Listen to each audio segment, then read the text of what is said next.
What's up, everybody? Welcome to Just Friends. As always, I'm your host, Mitch, and today I'm super excited to introduce my guest because he's a new friend. He's someone I've only met very recently in my life, and that's kind of unique because up to this point, most of the people I've talked to I've known for a really long time. And I think that's kind of had an impact on what our conversations focused on. So it was really nice to get a new perspective. It was really nice to hear a new narrative, and Nate is an amazing guy. Really, really interesting, a great conversationalist, and it was a blast to get to sit down and have a conversation with him. I really enjoyed it. I know you guys are going to love listening to it as well, and just like Dave's, this is a two-parter, so it's really exciting, this new trajectory we're going with Just Friends. So I hope you guys enjoy listening, and without further ado, I'd like to introduce to you our friend, Mr. Nate Wilson.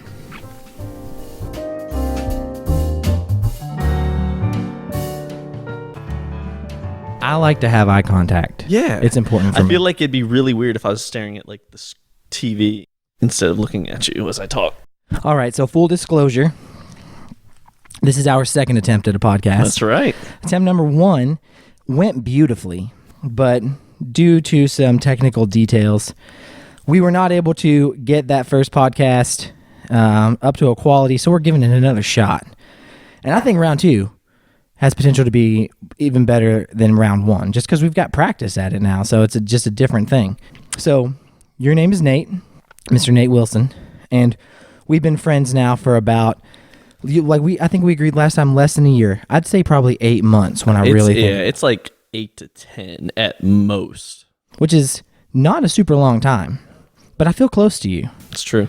We met because my wife, Sarah, is very good friends with your fiance. And as everybody who's in a relationship knows, when you marry your wife's friends and your husband's friends. It's true.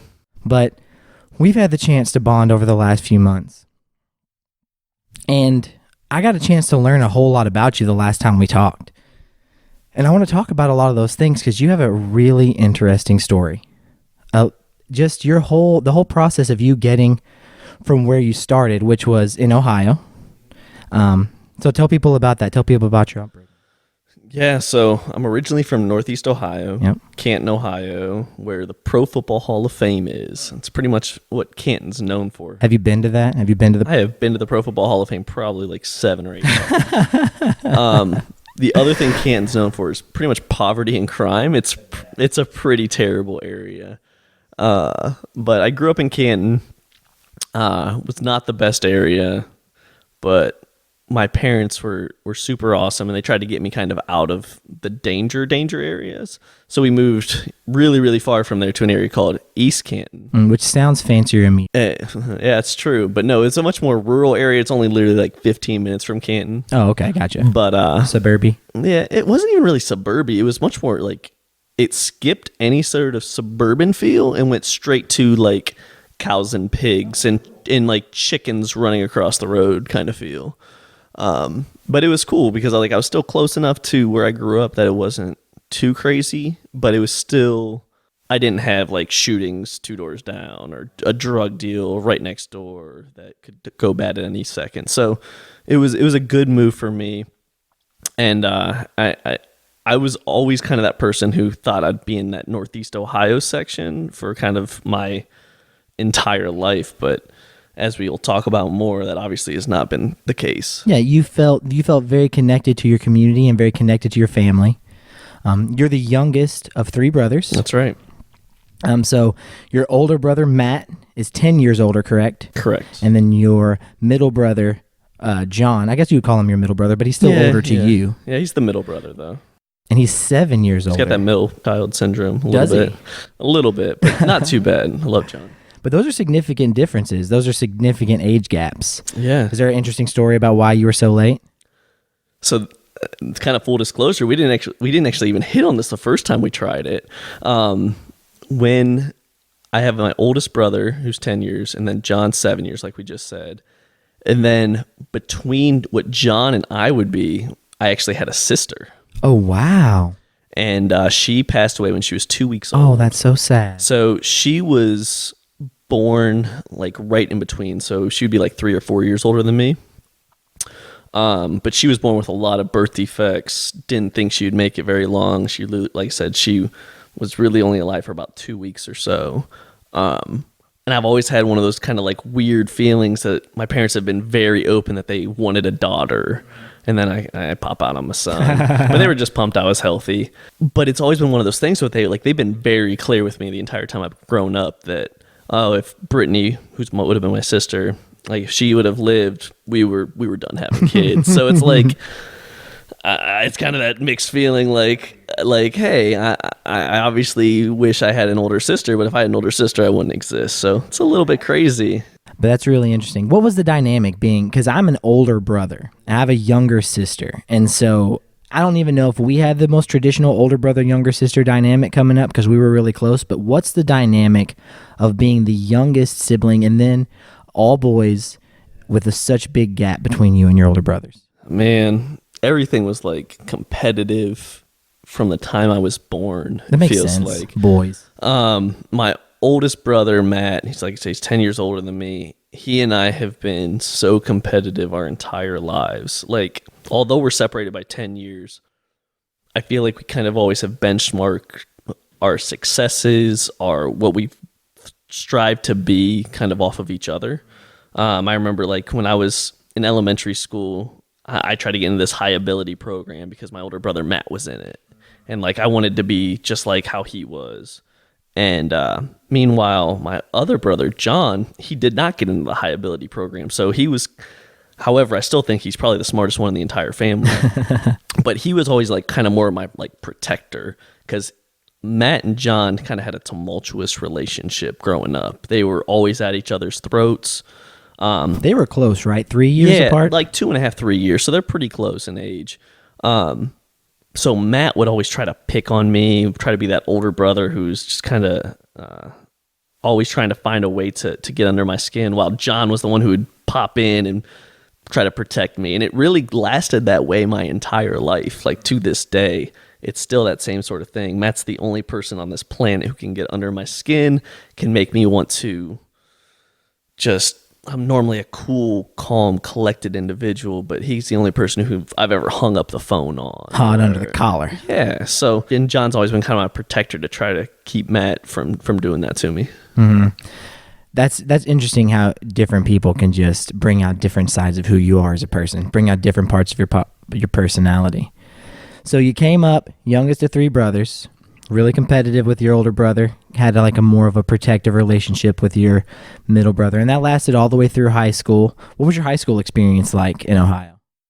So I had moved from kind of the inner city to that more rural area, and like initially I hated it because I was like, oh, all my friends are gone, but I grew to love it really quickly, and I think that's a theme we'll kind of hit on is I adjust. I'm kind of a chameleon. I ended up working into new situations really well. I wouldn't say I was like the most popular kid, but I got along with everybody in high school. I played multiple sports. I was in all kind of advanced classes, was president or vice president of just about every organization you can think of, was class president. But it was just like, it wasn't like I've ever felt better than anybody. Like I was just everybody's friend. So yeah, I got invited to all the parties.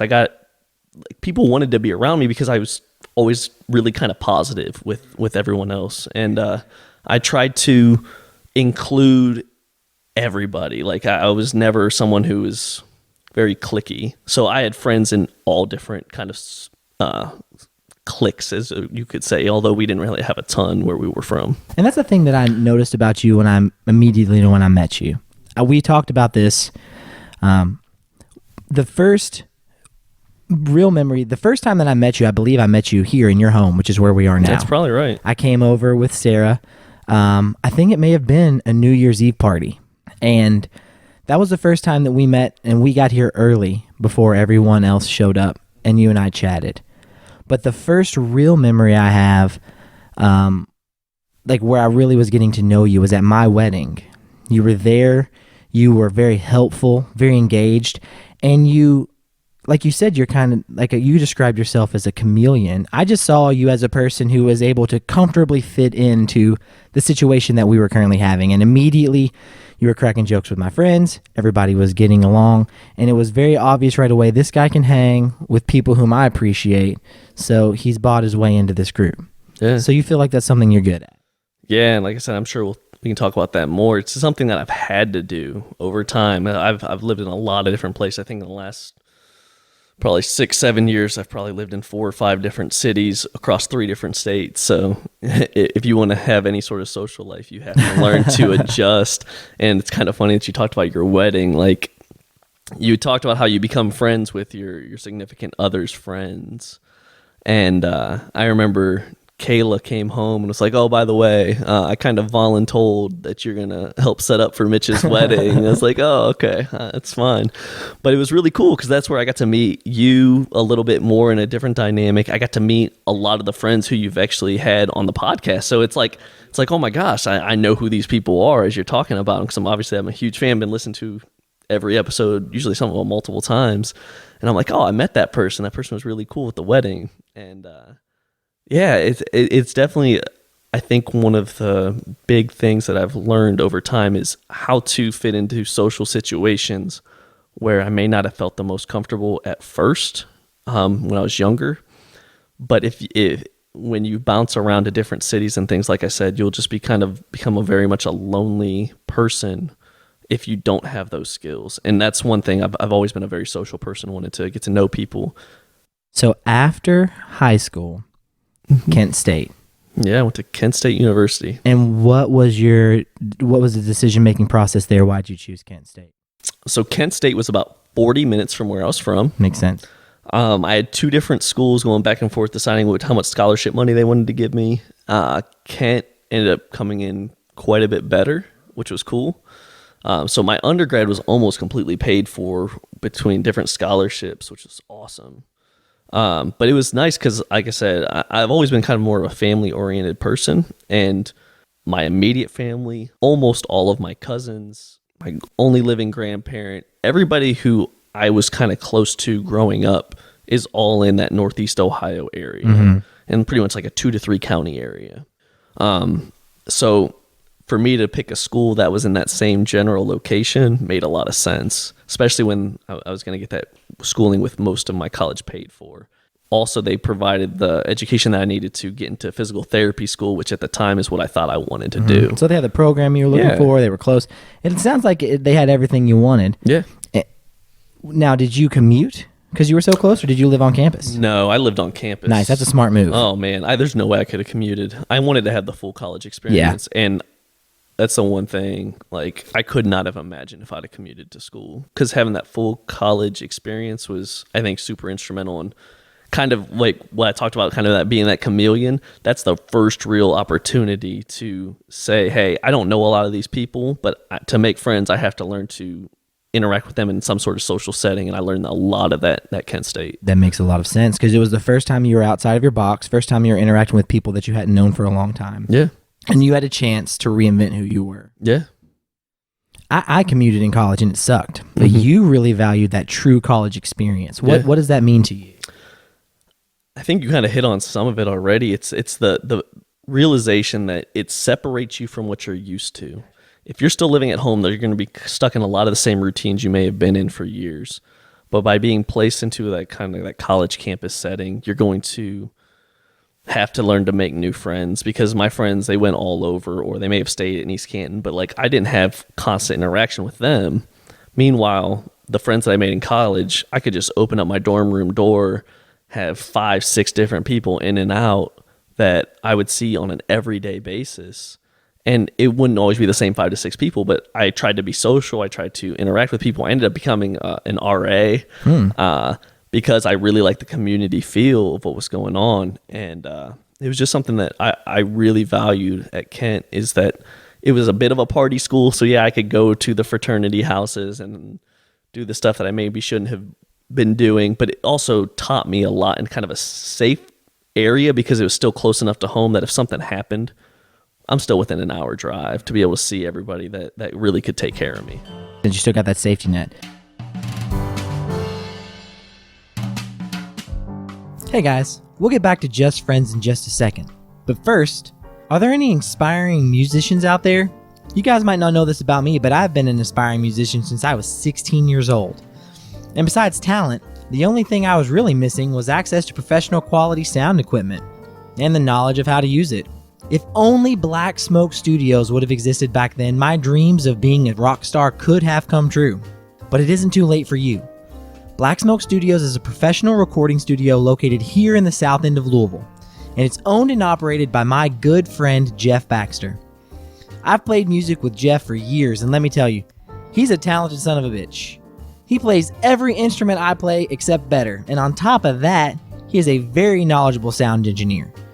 If you write music or just play an instrument, Jeff at Black Smoke Studios has everything you need to create a professional quality audio recording in his basement.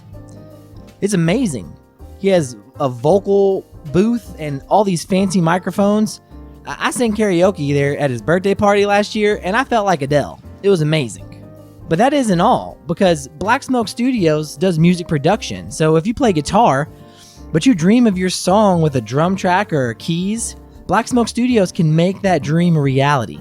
Guys, with the internet these days, all it takes is the creation of something really good and a couple of shares, and you could be the next Lil Nas X. You could be the next Sturgill Simpson. Black Smoke Studios can help you make something great. Check out blacksmokestudios.com and get started today.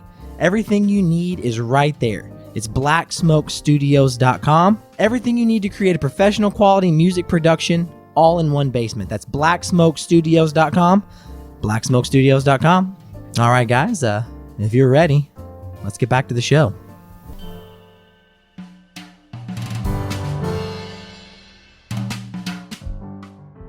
That's a nice thing to have, especially when you're trying to get outside of your comfort zone and you're trying to try new things and take risks and do scary things. It's nice to know that there's something there that can keep you safe just in case things go a little bit haywire. Yeah.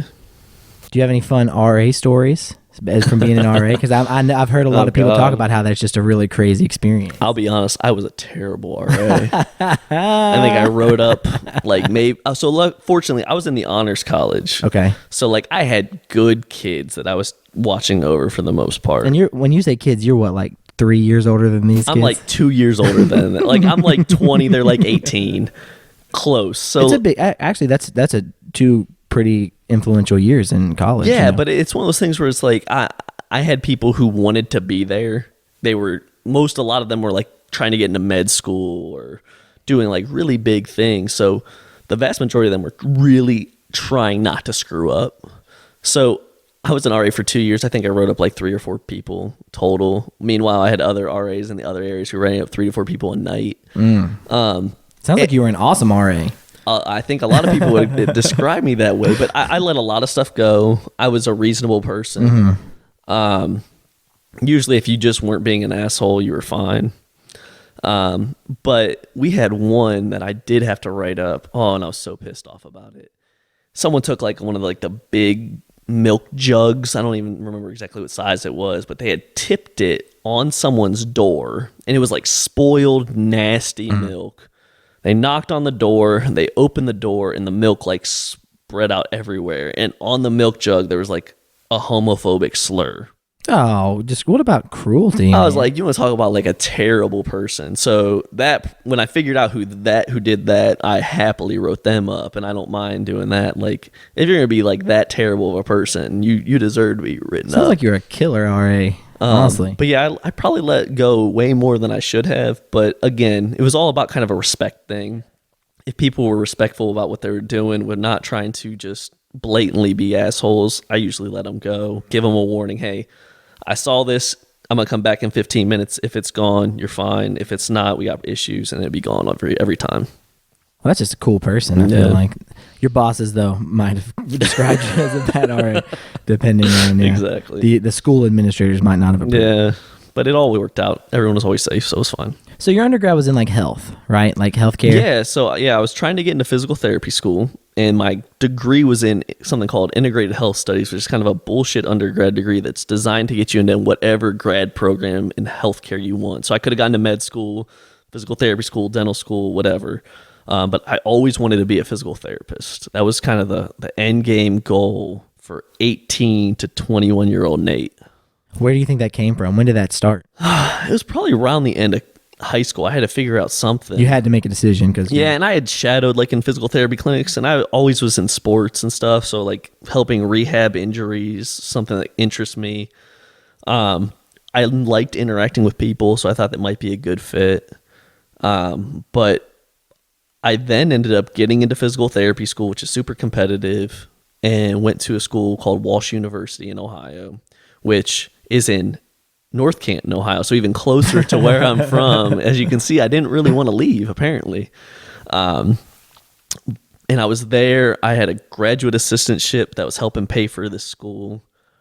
And I was the grad assistant for Chad Cook, who is this larger-than-life chair of our program. He's one of the top physical therapy researchers in the country. He's now the chair at Duke University. I was his personal grad assistant for research.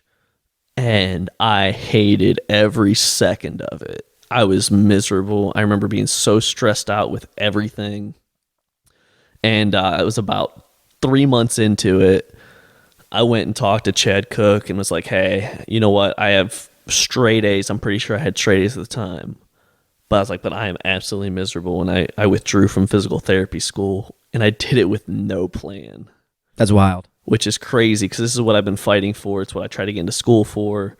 But I had a lot of self-reflection. I was like, if I'm this miserable doing this now, is this even a career I want to do? And I decided it wasn't worth it. It wasn't what I really, truly wanted to do. So I ended up withdrawing and decided to go into get my MBA, my Master's of Business Administration in Healthcare Management at the University of Akron, which is also in Northeast Ohio. But I figured the business route, I could do something bigger on kind of a global scale. And that's what I've kind of always wanted to do, is really just to help people and kind of still that healthcare vibe, but in a way where I can help people at the largest scale possible. That way, when I go to bed every night, I know I did more good than bad in that day. It's interesting that you had that foresight as a 21, maybe 22-year-old man to see that the displeasure you were taking in your studies and in studying in this field was going to directly translate to a lack of satisfaction in the actual career. Because I think a lot of people have a trouble making that connection, and they think, well, this school sucks because school is supposed to suck. But once this is over, once I suffer through all of this stuff that I hate doing, then I'll have this career that I want, and that's somehow magically going to be different. And that's not true. I mean, like if you're having to do something you don't like, it doesn't matter if suddenly you're going to start getting paid for it. You're still not going to like it. But that's a hard connection to make as a 22-year-old man. So you left physical therapy school, no plan at all. How long did it take you to come up with an idea for what you wanted to do? So another thing we're probably going to hit on is kind of just overcoming adversity, right? I remember withdrawing from PT school, and I was like, all right, well, I have to get a job until I get back into school for something else before I got the MBA. And I ended up applying for 180 jobs. Wow. And I had 2 interviews. What jobs were you applying for? Literally, like, it was like a server at a steakhouse, like nothing crazy. And I was second in my graduating class in high school. I graduated summa cum laude, highest I could be in undergrad. I had all this stuff going for me, and I couldn't find a $10 an hour job. It was mind-blowing. And I was trying to focus mainly in healthcare, but I was starting to get to the point where I was like, I will take anything. And then finally, I found this home health company that had a scheduler position, make like $13 an hour or something, scheduling home health aides to go out to the homes to take care of people. And I interviewed for it, and I walked out, and I was like, I crushed that. I was like, I got that job for sure. And then the CEO who I interviewed with, because it was a small company, called me like a week later saying, hey, sorry, you didn't get the job. I gave it to one of my buddies. And I'm like, what the hell? Fucking nepotism. I'm like, what the hell? So, but one thing I learned super quickly is you can, if you do it in the right way, not taking no for an answer is a good thing. So I felt super good about my interview, and I really liked the connection I had with the guy who I interviewed with, that CEO. So I just started emailing him every 3 to 4 weeks because it was a startup. It was growing. They were going to have to hire more people, and I knew I did well, and he told me I did well. So I just kept emailing him, probably pissing him off. I don't even know. Finally, by that January, it was probably like 2-3 months later, he ended up emailing me saying, hey, just meet me for lunch. And I met him for lunch, and he offered me to come in 2 days a week to help with some billing situations that they were having.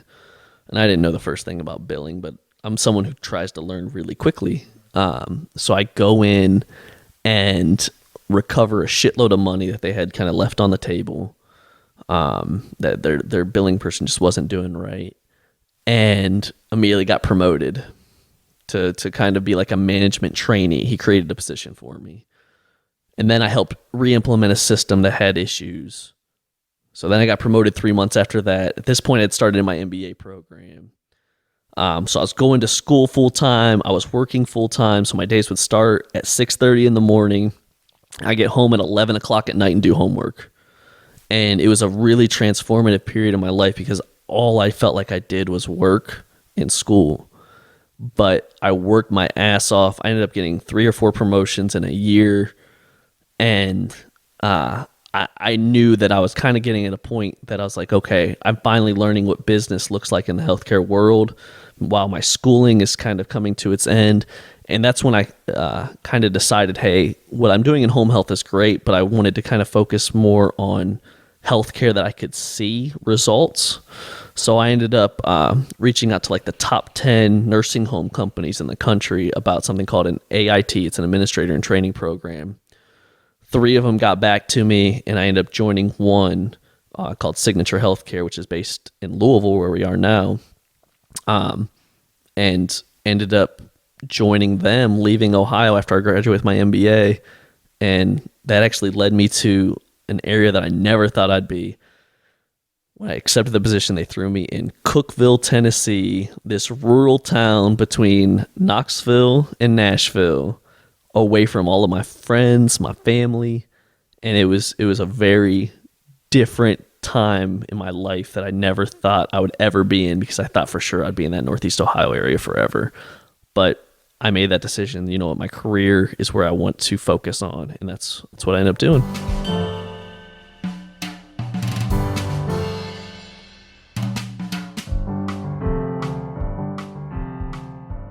All right, guys, we'll get back to the show in just a second. Now, I know it might seem a little bit weird for me to do an ad for my own podcast on my podcast, but I think there are a few things that I'd like to share with you guys that I haven't done a good job of expressing so far. First off, if you're listening to this, thank you so much. I'm so excited that there's so much interest and energy right now surrounding this podcast. And I hope that excitement means that you guys see the value in it. There's just not enough chances for us to have conversations like these. And I really just want to try to make my friends more accessible to each other. And that's where you come in. I've been trying to share this with people to the best of my ability, but I need help. I think there are a lot of people that we know who would really enjoy listening and who would really see the value of getting to reconnect with people that they used to really appreciate, but just grew apart from over time. So if you like what you're hearing and you think other people would too, please share the Facebook page. Share the Instagram, but most importantly, send links to the website and let people know that it exists. And I'll try my best to take care of the rest. At the end of the day, nobody's going to listen to a crappy podcast, so I'm going to do my best to make sure that this isn't one. And if you're listening on iTunes and Apple Podcasts, please leave us a rating and a review if you have time. It actually really helps. It moves us to the higher up in the search queue when you search Just Friends. You might have noticed there's quite a few Just Friends podcasts out there, so the higher up we get in that list, the better. Again, I'm so grateful for all of you that are listening to this. And if there's a specific person that you'd like to hear on the show, let me know. I've been talking to a lot of old friends recently, so I won't take up any more of your time. I love you guys. Thank you all so much for listening. Let's get back to the show.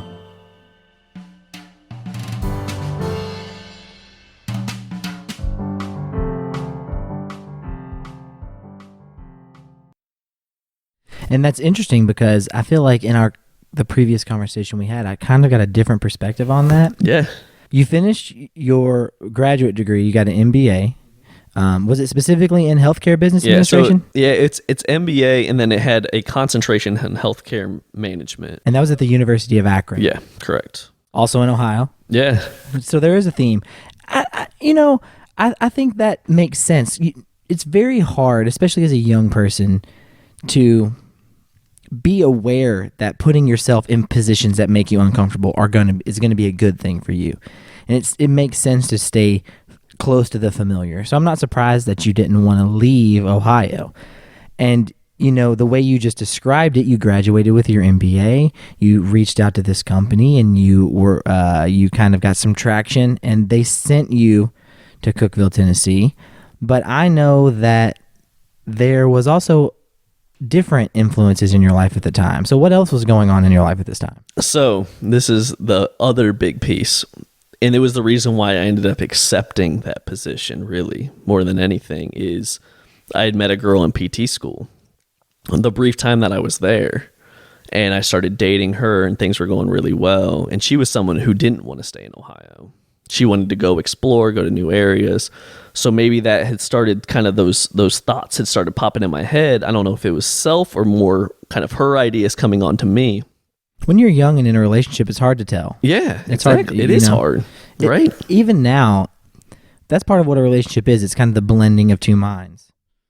So but it makes sense. But regardless, whether it was your idea or hers, this relationship had an influence on your move. Oh, 100% it did. And I think because that company had locations in Ohio, but I had to give them my top 3 destinations. And I told them Tennessee, Ohio, and Florida were my top 3 destinations.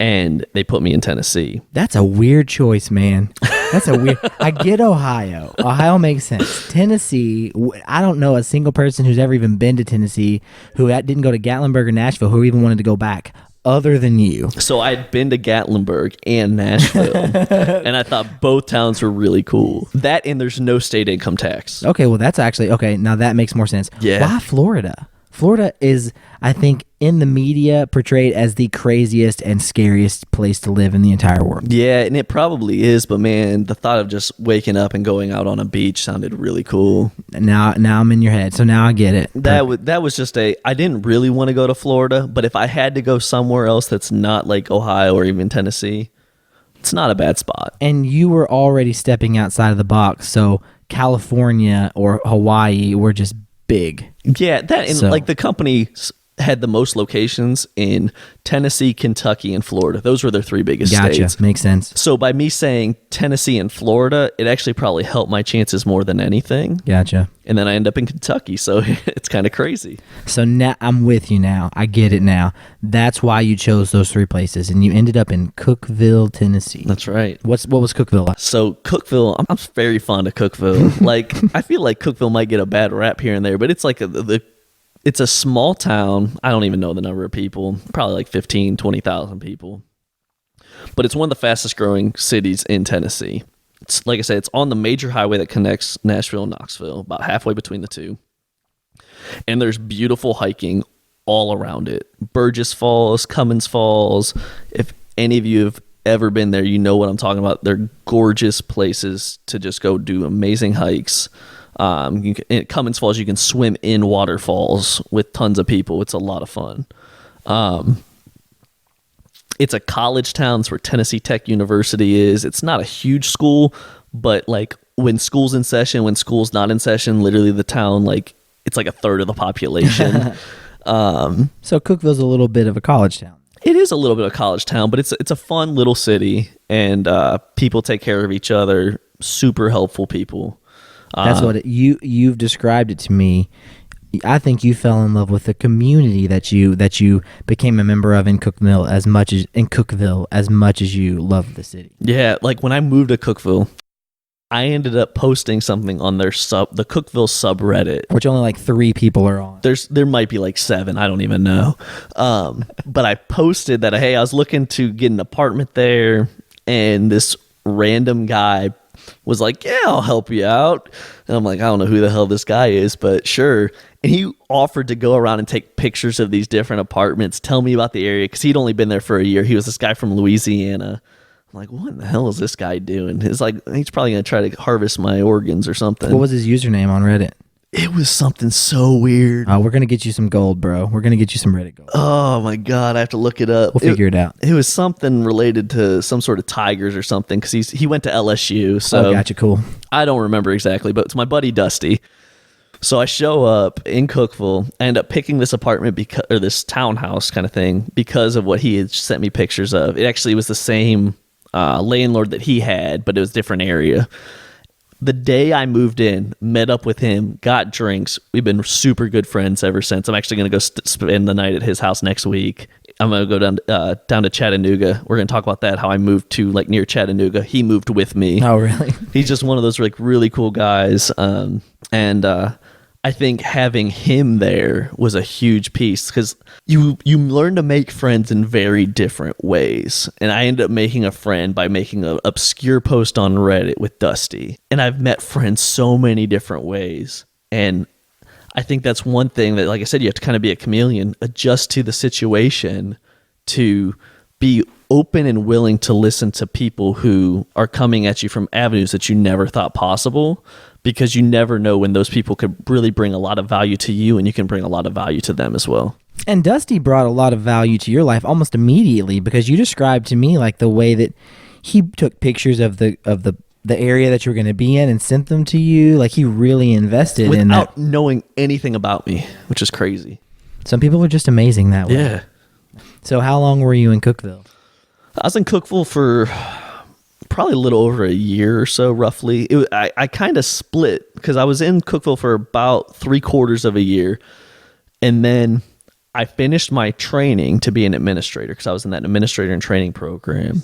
I completed it. And then they put me in a facility where I could finally be the administrator of a facility. That means I'm running the show of a building in a city called Spring City, Tennessee, which is about 45, 50 minutes north of Chattanooga. So it was about an hour and a half from Cookeville.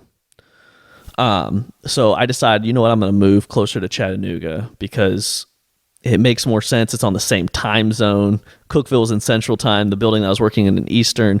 So for the first 2 to 3 months, I was traveling an hour and a half to work plus a time zone change. Oh my goodness. And it was horrible. So finally decided to actually buy a house with my significant other at the time because she had moved to Tennessee with me.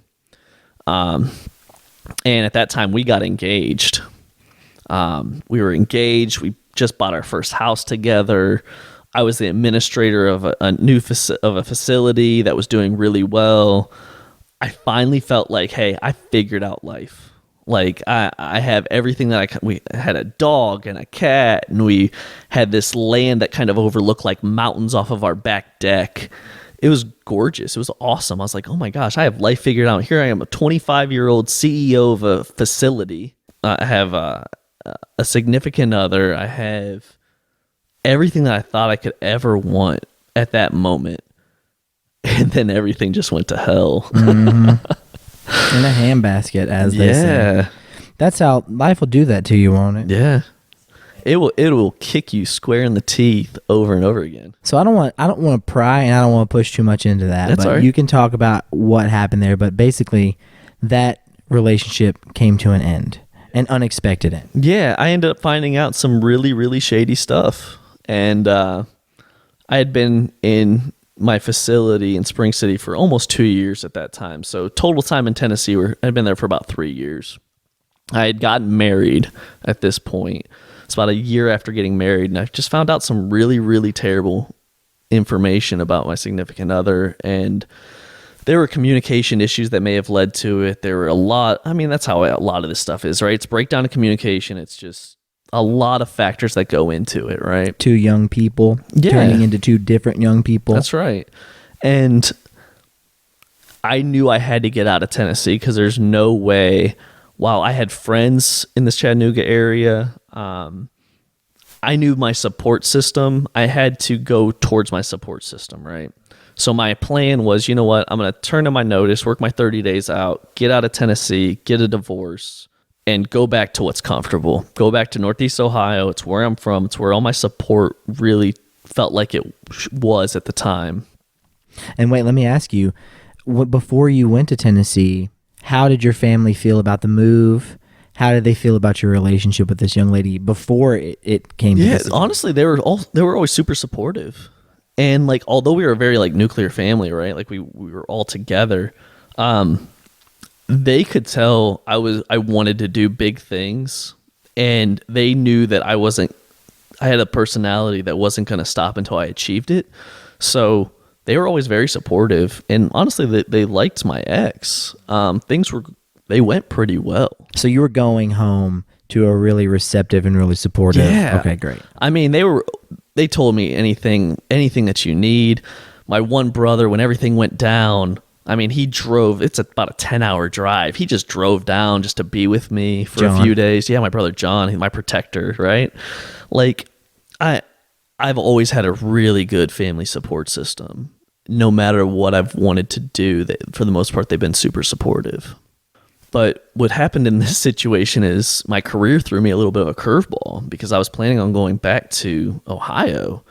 And about a week left of my notice that I was working out, I talked with the CEO of Signature, and also one of the other higher up members of the management team with Signature. And they say they don't want me to leave. They want to see how they can retain me. And at this point, I had no plan. I had no job to go back to in Ohio. But they ended up creating a position for me, which turned out to be what at the time felt like my dream job. I got to help train new administrators. I got to recruit all of the administrators for the company. And then when these administrators would be just starting out, I would be kind of a mentor for them. And I loved it. It was something I really liked. It was kind of what you had just finished doing. You had just gotten out of a program for this, so you were already passionate about it and you were already really informed about it. Yeah, and it led me here to Louisville, Kentucky. Yeah. And I never, ever thought I was going to live in Kentucky. I remember when I moved to Tennessee and I saw that Signature was based in Louisville. And I said, because after you finish your AIT, your Administrator and Training Program, they don't tell you, you have to be willing to go wherever they need you, right? And I remember saying, the only way I'm going to Kentucky is if I'm either in Louisville or Lexington. I was like, I'm not going to Pikeville. I'm not going to McCreary County. We had facilities all over these rural areas. But Tennessee? I mean, see, the thing about Tennessee is everything was a pretty close drive to a fairly decent sized city. Okay, I see. Within 45 to Nashville or Chattanooga. You can go to Nashville, Chattanooga, Knoxville, Memphis. One of those is an option. But Kentucky, if you're somewhere out in eastern Kentucky, you might not have something for 2.5 hours. And I've always kind of like more of the city feel than the very, very rural areas. But we skipped something. We skipped Saudi Daisy. Well, yeah. So I didn't actually move to Chattanooga. I because I worked further north in Spring City, I had to find something that was kind of in between, but it was a suburb of Chattanooga. I lived in a small area called Saudi Daisy. Saudi Daisy. SODDYDAISE. SY. SY, okay. I love the name of that little city so much. It's so antebellum South. I just imagine like a 1920s debutante.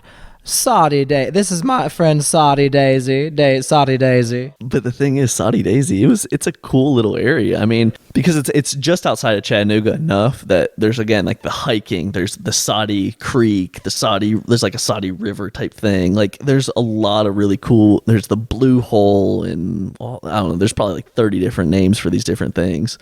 But it's a beautiful area.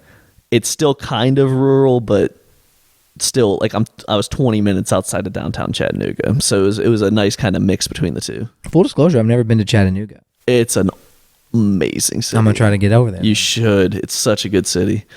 Very walkable for the most part. Not a ton of crime except in very few pockets, but man, Chattanooga's an amazing city. All right, Chattanooga, I'm gonna do an ad for you later. So you're in Louisville, and you now have your dream job as a mentor to new administrators to these nursing home facilities for Signature Healthcare. Yeah, and at this point, the career-wise seems seems like it's rocking and rolling, right?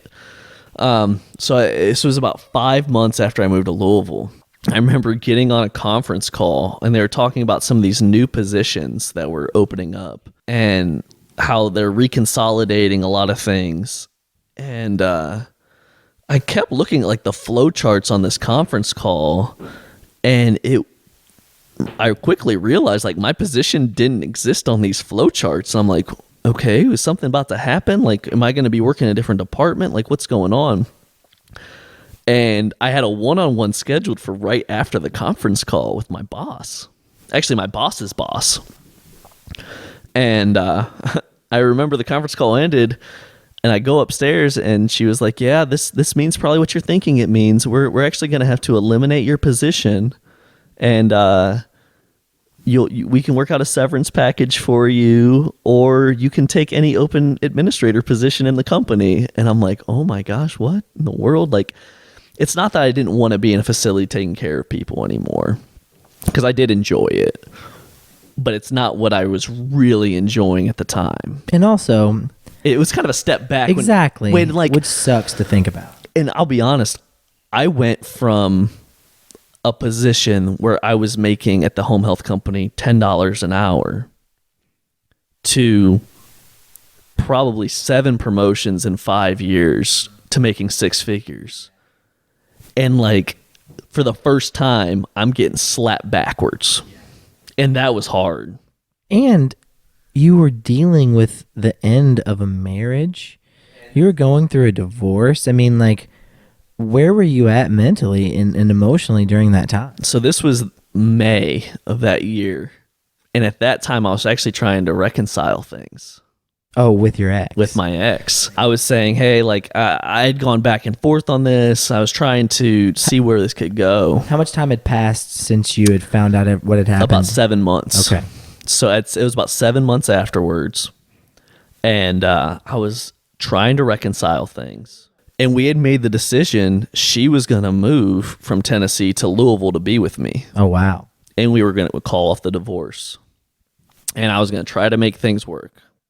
So this happened in May.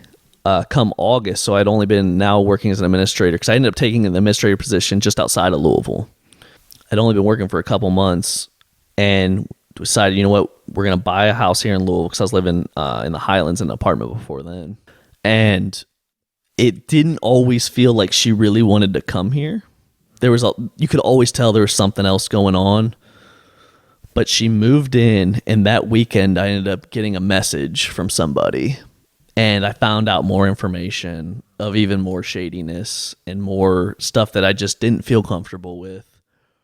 So the weekend after she moved in, literally 2 days later, I said, you know what, I need you to move out. I need to end this. And I went through with the divorce. And that was that whole time from when I lost my dream job to deciding, you know what, this is going to end in divorce. I was so depressed. I was like, I remember actually going to talk with a doctor about depression, anxiety medication. And up until that, maybe a year prior, I had probably been one of the happiest people you'd ever met in your life. Very outgoing, very always looking on the bright side of things. But I was just in a dark place. It was horrible. How long did that last? It lasted until October 3rd.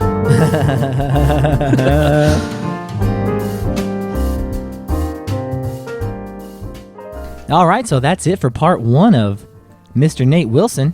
I hope you guys enjoyed listening. If you want to find out what happened on October 3rd, you're going to have to tune in next week when we get to listen to the second half of my conversation with Nate. It's just as entertaining as the first, if not more, so I'm really excited about it. And as always, if you're listening to Just Friends and you want to be on the podcast, please reach out to me. And also, for those of you guys listening on Apple Podcasts, please rate the show and leave us a review. Hopefully it's positive. If it's not, fuck you. I'm just kidding. And if you're not already following the Facebook page and the Instagram page, check us out at Just Friends Pod on Facebook and justfriends.podcast on Instagram, where you can get exclusive sneak peeks, you can get extras that don't make it into this week's show, and you can communicate and interact with this small little community that we're slowly building into something awesome. So please check out the Facebook page and the Instagram page, rate us on iTunes or wherever you get your podcast, and as always, and most importantly, have a fantastic day. I love you. Goodbye.